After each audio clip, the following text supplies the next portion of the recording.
Iniciamos con la grabación. Nos habíamos quedado en las vacunas de subunidades. Estas vacunas, que pueden ser bacterianas o virales, generalmente utilizan componentes modificados, ya sea de la pared celular o de ciertas proteínas antigénicas. Vacunas como por ejemplo la que se utiliza contra Haemophilus, contra Bordetella pertussis, contra Neisseria meningitidis y contra el neumococo, que es Streptococcus pneumoniae. Son bacterias que ustedes ya conocen, ¿verdad? Entonces, generalmente las vacunas que se utilizan para estos microorganismos son proteínas que han sido purificadas, son estructuras que han sido purificadas de su pared celular. Algunas vacunas virales van a consistir en proteínas que se van a generar después de la expresión de un gen clonado en un vector adecuado. Entonces, no se utilizan los antígenos o las proteínas propias del virus, sino que actualmente tenemos la capacidad de utilizar un vector, por ejemplo, una levadura. A la levadura le insertamos el gen de la proteína viral. La levadura nos produce esa proteína viral.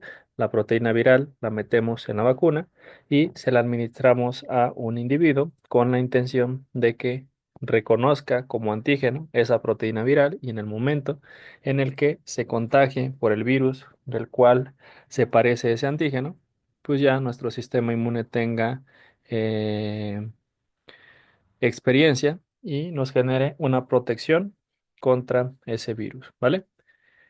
Cuando el mecanismo patogénico de un agente involucrado es una toxina, lo que se utiliza como vacuna es una forma modificada de la toxina, la cual se llama toxoide. El toxoide ha perdido la toxicidad, pero sin embargo es inmunogénico porque todavía conserva algunos antígenos que pueden generar una respuesta inmune. Recuerden, un inmunógeno es un antígeno el cual puede despertar una respuesta inmune, ¿vale? Los antígenos pueden ser no inmunogénicos e inmunogénicos, porque no necesariamente un antígeno va a despertar una respuesta inmune. Cuando hablamos de un inmunógeno, es un antígeno inmunogénico, el cual sí tiene la capacidad de despertar una respuesta inmune, ¿vale? Entonces, un toxoide básicamente va a ser una estructura que se parece mucho a la toxina, pero esta no nos causa daño. Se pierde su toxicidad, pero todavía tiene la capacidad de despertar una respuesta inmune de protección. Ejemplo de toxoides son el toxoide contra la difteria, contra el tétanos y contra el cólera. Estas vacunas, que generalmente tienen subunidades, están diseñadas para reducir los problemas de toxicidad. Sin embargo, cada tipo de vacunas tiene sus ventajas y sus desventajas.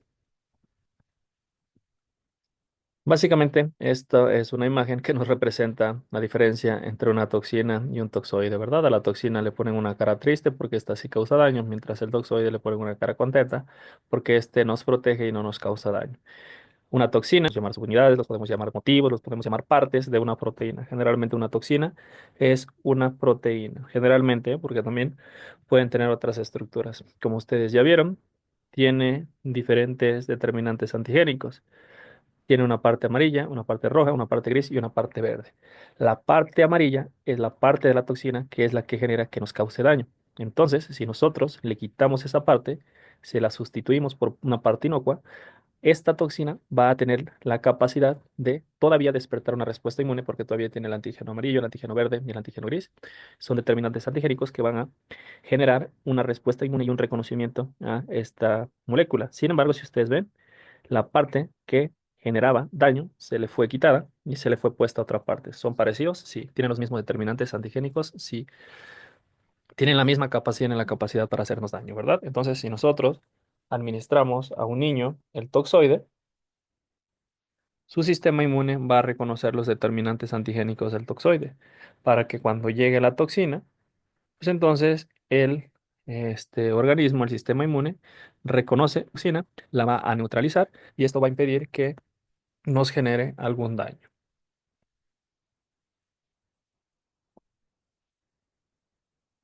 Las vacunas de subunidades pueden tener proteínas o también pueden tener polisacáridos. Como habíamos visto anteriormente, los polisacáridos son antígenos T independientes, entonces son antígenos muy, muy débiles y por lo tanto producen solamente respuestas de anticuerpos y no queda memoria inmunológica.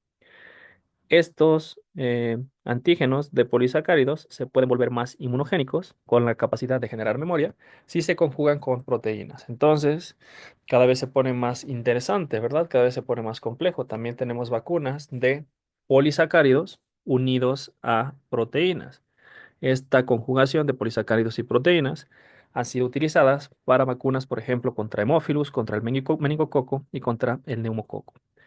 Otras vacunas novedosas que que involucran enfoques que aquí nos dicen nomenosos, pero que tienen que ver con ingeniería genética para la inmunización activa, se han utilizado solo experimentalmente. Esto incluye anticuerpos antibiotipo, vacunas de ADN, péptidos inmunodominantes que básicamente van a ser reconocidos por las moléculas del MHC y estas pueden estar disponibles en un futuro. O sea, el futuro es ahora, ¿verdad? El futuro ha llegado y ya tenemos vacunas de ARN y algunas vacunas de ADN que han sido exitosas. Dentro de ellas tenemos justamente algunos tipos de vacuna contra COVID-19. Me parece que la de Pfizer es una vacuna que utiliza como inmunógeno el ARN del virus. Las vacunas de ADN, en particular, utilizan genes de péptidos virales que son clonados en vectores. ¿A qué se refiere la palabra clonado? Clonar es cuando nosotros utilizamos un ADN de un organismo y lo depositamos en otro organismo, ¿verdad? Entonces, si yo eh, genero un gen o una secuencia de nucleótidos, y los clono en una bacteria o en una levadura, esa bacteria y esa levadura va a tener la capacidad de ese gen bacteriano y esa proteína es la que yo inyecto, o ese fragmento de ADN en este caso es el que yo inyecto para poder generar resistencia y por lo tanto protección inmunológica.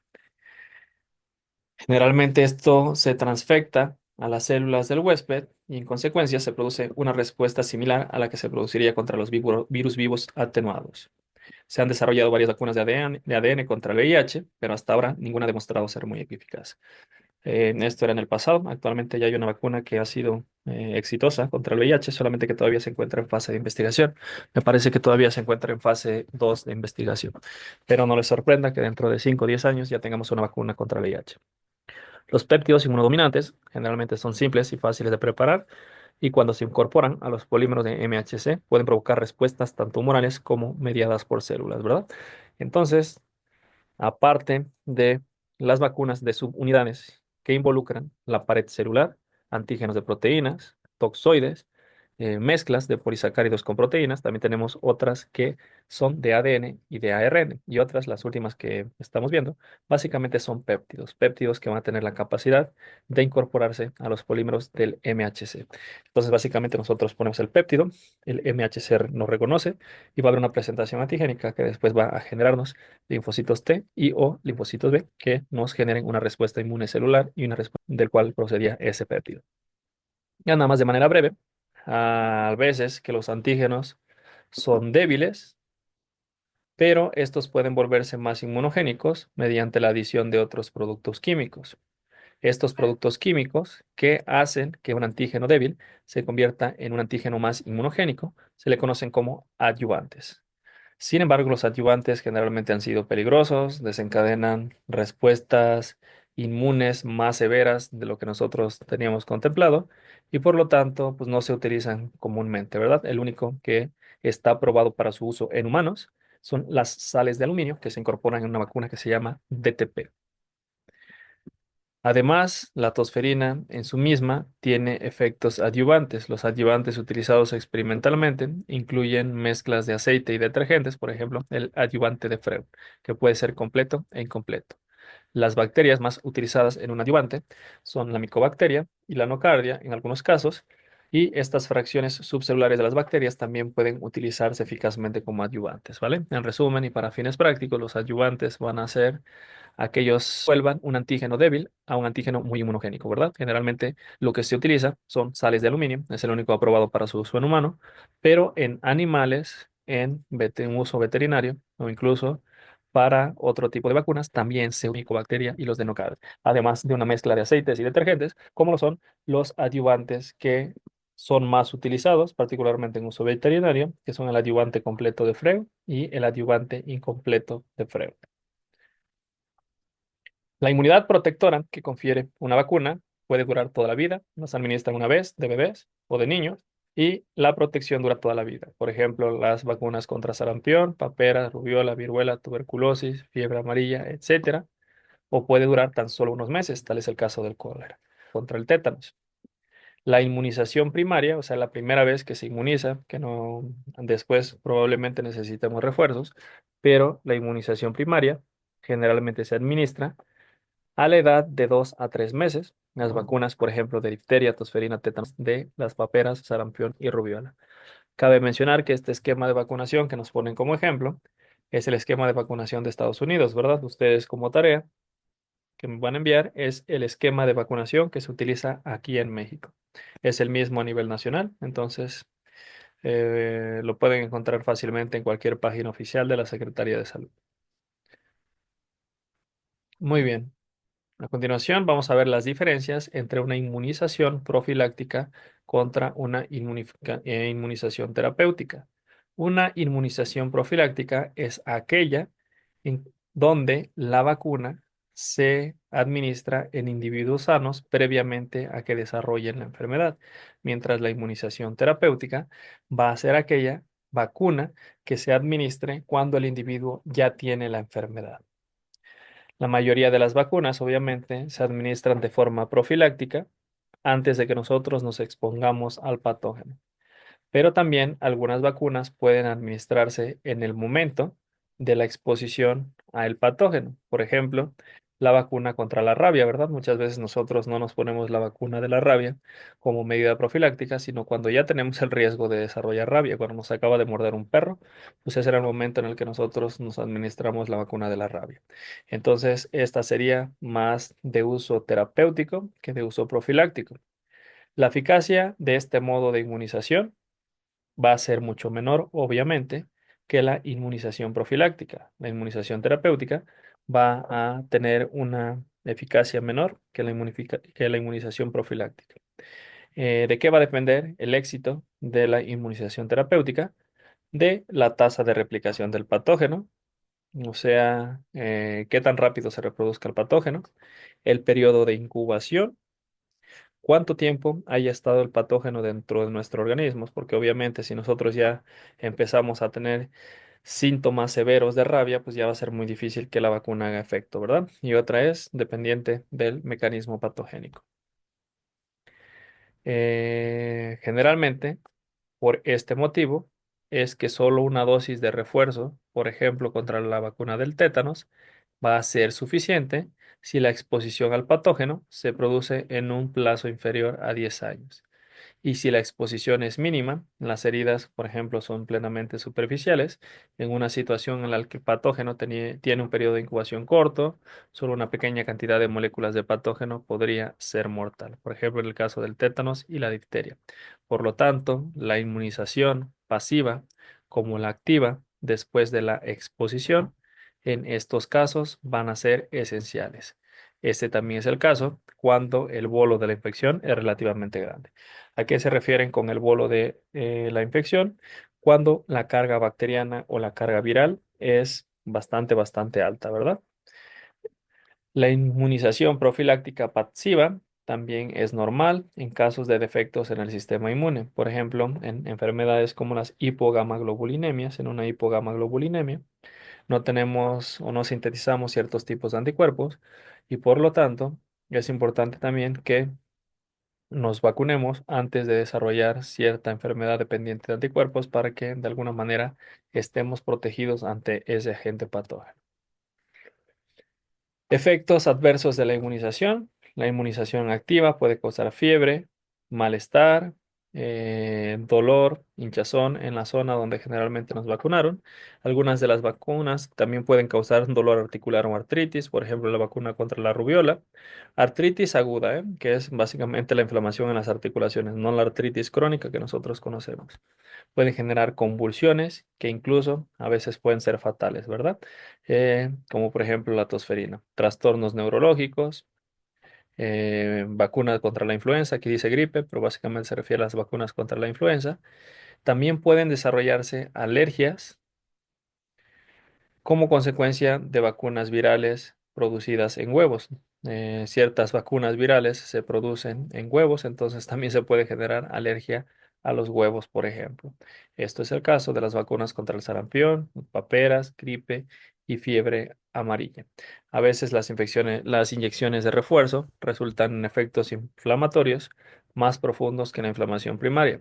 Los efectos secundarios graves se han documentado después del uso de la vacuna DTP, que es la triple, y la mayoría de estos fueron atribuibles al uso del componente de la tosferina y por lo tanto esta se ha eliminado en la preparación actual de la vacuna DTP. Es difteria, tétanos, pertusis, las siglas de DTP y básicamente en una sola administración se ponían los antígenos ante bordetela, ante difteria y ante tétanos. Sin embargo, son bastante pocos frecuentes los eventos adversos graves asociados a las vacunas. Básicamente, enrojecimiento, hinchazón y dolor hay en una de cada dos o tres dosis, ¿verdad? De cada tres dosis que se administran, básicamente a tres personas, en una de ellas, en un 33%, por un aproximado entre un 50 y 33%, va a presentar enrojecimiento, hinchazón y dolor. Ya efectos adversos sistémicos leves o moderados como vómitos, anorexia, fiebre, somnolencia e inquietud van a ser un poquito menos frecuentes. La fiebre, cansancio o sentimiento de alerta del cuerpo generalmente ocurren en una de cada dos a tres dosis, entre un 30 y 50% de la población. Vómitos y anorexia uno de cada 5 a 15 dosis, básicamente entre un 5 y un 15% de la población. Ya los síntomas más graves como fiebre, llanto persistente, particularmente en los niños, colapso, convulsiones, encefalopatía aguda o déficit neurológico permanente, pues van a tener una recurrencia menor al 0,1%, ¿verdad? Básicamente van a ocurrir uno de cada 100 a 300 casos de fiebre, uno en cada 1.750 casos de convulsiones o de colapso, básicamente de 2.000 personas que se vacunen, básicamente en una de ellas es la que va a ocurrir este tipo de eventos adversos. Y ya daño neurológico permanente, básicamente va a ser una de cada 300.000 dosis. De cada 300.000 personas que se vacunen, básicamente solo una va a ser la que va a desarrollar daño neurológico permanente. Entonces, conclusión. Sí hay efectos adversos de las vacunas, pero eh, siempre haciendo nuestro eh, análisis riesgo-beneficio, va a ser por mucho más benéfico que riesgoso el hecho de vacunar, ¿verdad? Y esto se los menciono porque no les sorprenda que escuchen de cierto tipo de gente con escasa información mm, de calidad y verás que dice que las vacunas causan enfermedades como el autismo, ¿verdad? Y que por eso es mejor que no se vacunen. Es un gremio conocido como los antivacunas, que en países como Estados Unidos, pues, actualmente es una cantidad considerable de la población, ¿vale? Este tipo de personas, pues a diferencia de nuestros abuelos, nunca vieron a nadie enfermarse de polio, morir de sarampión y por eso creen que las vacunas pues no sirven para nada, ¿verdad? Sino que simplemente son una herramienta de control de los sistemas de salud y del gobierno mundial para mantenernos sometidos y desarrollarnos enfermedades, ¿vale?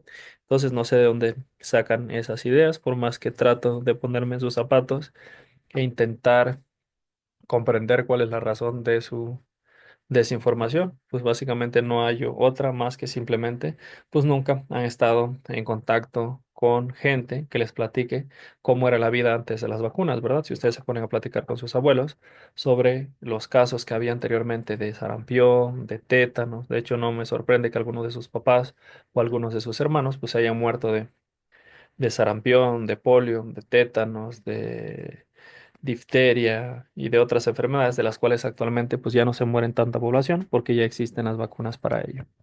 Entonces, esto es todo, aunque sea de manera muy breve, para que tengan algo para estudiar para su extraordinario y al menos la información mínima necesaria correspondiente al tema de vacunas, ¿vale?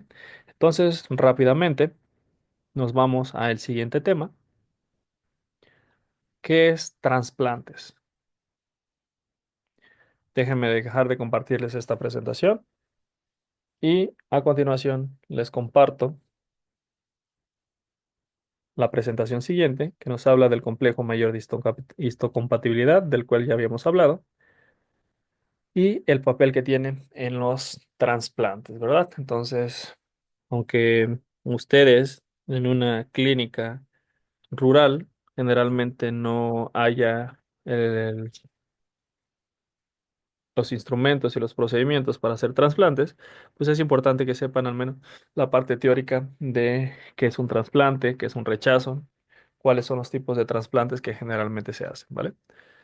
Entonces, primero vamos a ver ciertas definiciones. Y lo primero que vamos a ver son los antígenos de histocompatibilidad desde el concepto de los trasplantes, ¿verdad? Porque también habíamos visto que estas mismas proteínas se llaman proteínas de histocompatibilidad y en la presentación antigénica pues, son lo máximo, ¿verdad? Son las proteínas que nos ayudan a presentar antígenos de ciertos microorganismos para que se desencadene una respuesta inmune contra ellos. En este caso, si estas proteínas de histocompatibilidad derivadas de los genes del MHC son puestas en otro individuo, entonces van a generar rechazo. Y en lugar de ser proteínas de histocompatibilidad, le vamos a llamar antígenos de histocompatibilidad, ¿vale? Entonces, los antígenos de histocompatibilidad van a ser antígenos presentes en tejidos y células que van a determinar su rechazo cuando se injertan entre dos individuos genéticamente diferentes. Si a mí me quitan un cacho de dedo y se lo ponen a otro individuo, las células del sistema inmune del otro individuo, lo primero que van a notar es que ese pedazo de dedo que acaba de ser injertado no tiene las proteínas de histocompatibilidad que ellos reconocen como propias. Entonces, lo primero que van a reconocer y para lo cual van a generar un rechazo va a ser contra mis proteínas de histocompatibilidad, que para esas células del individuo al cual fue trasplantado mi dedo, van a ser antígenos de histocompatibilidad. Y estos van a ser los que originen el reconocimiento de algo como no propio y por lo tanto activen su rechazo, ¿vale?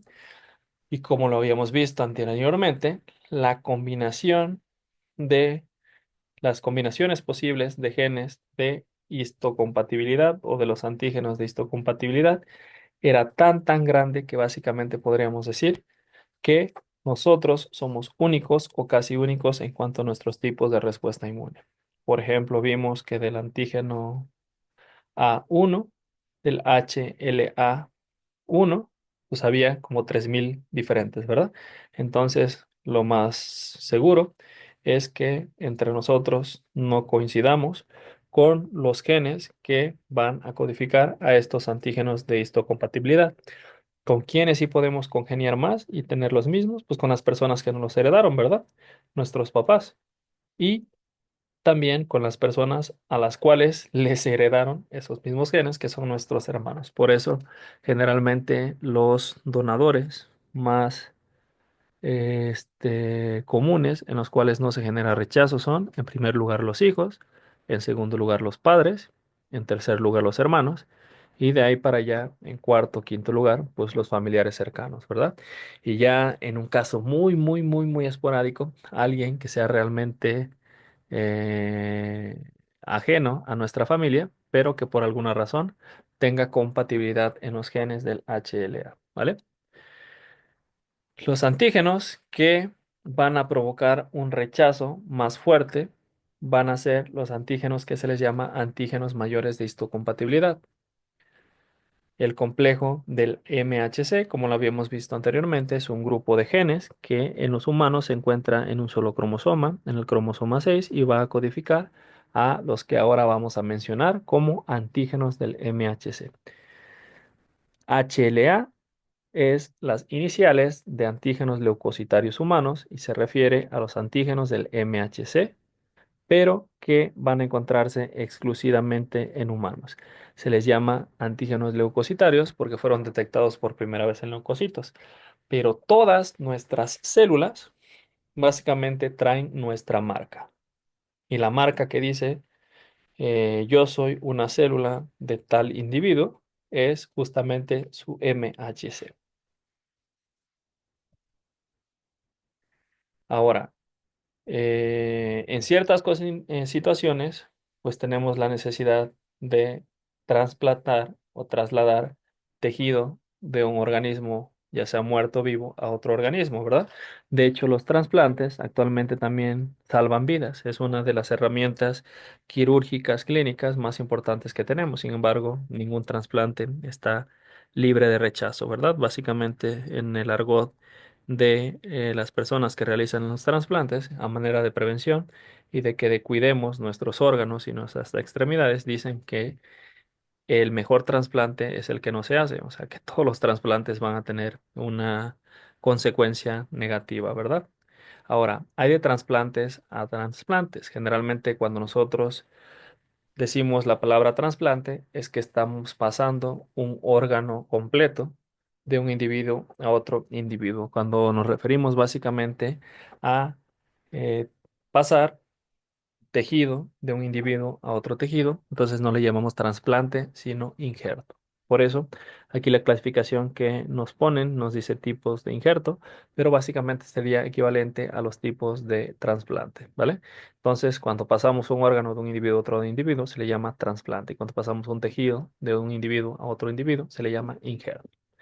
Entonces tenemos diferentes tipos de injerto. Un genoinjerto van a ser injertos entre miembros de diferentes especies. Estos trasplantes también son conocidos como heterólogos, genogénicos o heteroinjertos. Especies diferentes, por ejemplo, sería que a mí me pusieran un corazón de cerdo, no sé, por poner un ejemplo, ¿verdad? Un aloinjerto son injertos que se dan entre dos individuos de la misma especie, por ejemplo, de un humano a otro humano. También este injerto es conocido como homoinjerto. Un isoinjerto básicamente va a ser un injerto entre miembros de la misma especie con composición genética idéntica, básicamente gemelos idénticos o animales consanguíneos, ¿verdad? O sea, animales que sean hermanos o en el caso de los humanos, gemelos idénticos. Cuando el trasplante viene de un hermano gemelo, lo que tenemos es un isoinjerto, ¿verdad? Cuando el tejido viene de un hermano gemelo. Y un haplotipo es un conjunto de genes que generalmente se encuentran en un solo cromosoma, y aquí yo le agregaría que tienen una función en común. Entonces, el haplotipo de los genes del HLA se van a encontrar todos en el cromosoma 6 y todos van a tener una función en común, que es generar a las proteínas del complejo mayor de histocompatibilidad. Muy bien, y aquí tenemos los diferentes tipos de trasplantes. Un genoinjerto entre un individuo de diferente especie, ¿verdad? Un aloinjerto entre dos individuos de una misma especie, pero que no son idénticos. Y un isoinjerto, aquel que se da entre individuos que son idénticos, básicamente hermanos gemelos. Y aquí también nos ponen otro tipo de injerto, que es el autoinjerto, cuando nuestros propios tejidos nosotros no los injertamos en otro lado, ¿verdad? Esto es común, por ejemplo, cuando perdemos perdemos tejido de un dedo o por una quemadura, muchas veces el tejido que se nos pone es tejido de otra parte de nuestro cuerpo. Pueden haber autoinjertos de piel, ¿vale? O autoinjertos de tejido conjuntivo. Vamos a hablar sobre algunos principios básicos del trasplante. Un huésped inmunocompetente, aquel que tiene una respuesta inmune normal, va a reconocer antígenos extraños en todos los tejidos o todas las células injertadas. Y esto va a desencadenar una respuesta inmune que da lugar a un rechazo, ¿sale? El rechazo es la respuesta inmune que se genera sobre una célula o un tejido trasplantado proveniente de otro individuo y esto va a ocurrir en organismos que son inmunocompetentes. Ojo, por otra parte, si un huésped está inmunodeprimido y recibe un injerto que contiene células linfoides inmunocompetentes de otro individuo, aquí pasa lo contrario. El injerto va a ser el que va a rechazar al individuo. Las células T inmunoreactivas del injerto van a reconocer los antígenos extraños en el tejido huésped y como este está inmunocomprometido, pues no puede luchar contra los linfocitos T que les fueron trasplantados y esto va a provocar daño en el tejido del huésped. Aquí vemos los diferentes tipos de injertos. Tenemos el donador y el receptor. Cuando el donador tiene los mismos antígenos que el receptor, el injerto es aceptado. Cuando el donador tiene antígenos distintos del receptor, entonces el injerto es rechazado. Cuando el donador básicamente es el padre del receptor, el receptor tiene tanto antígenos de el donador como otro tipo de antígenos, entonces el injerto es aceptado, ¿verdad? Por otro lado, cuando el donador es el hijo y el receptor es el padre, si bien el padre tiene los antígenos parecidos a los del hijo, pero recuerden que el hijo va a tener antígenos de la madre también. Esto en caso de que sean diferentes los antígenos del padre y la madre, ¿verdad? En este caso, el injerto es rechazado. Reacción huésped-injerto. La duración de la supervivencia del injerto sigue el siguiente orden.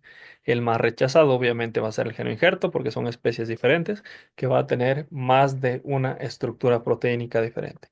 Después sigue el aloinjerto, después el isoinjerto y por último, en el que menos se genera rechazo obviamente es en el autoinjerto, ¿verdad? Porque son células propias.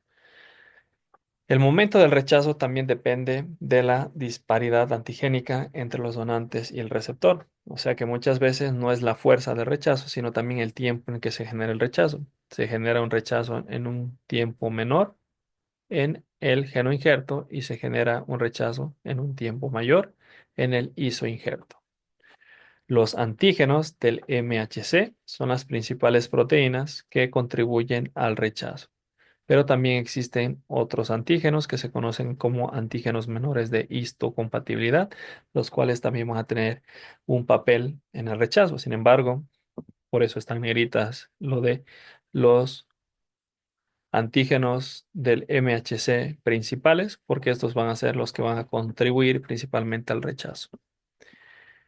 El rechazo, debido a la diferencia en varios antígenos menores de histocompatibilidad, puede ser tan rápido o más rápido que el rechazo mediado por un antígeno mayor del complejo mayor de histocompatibilidad, ¿vale? Entonces, a veces no es eh, si es un antígeno mayor o es un antígeno menor, sino la cantidad de antígenos que sean diferentes. Y aquí nos ponen el ejemplo, cuando son diferentes una gran cantidad de antígenos menores, pues el rechazo va a ser o igual de rápido o más rápido que un rechazo que se da ante un antígeno mayor o un antígeno principal del MHC. El rechazo, al final de cuentas, es una respuesta inmune. Por lo tanto, va a existir memoria inmunológica en respuesta secundaria al rechazo del injerto. Por lo tanto, una vez que este injerto fue rechazado por un receptor, segundo injerto del mismo donante o un donante con los mismos antígenos de histocompatibilidad generará un rechazo en un tiempo más corto y en una magnitud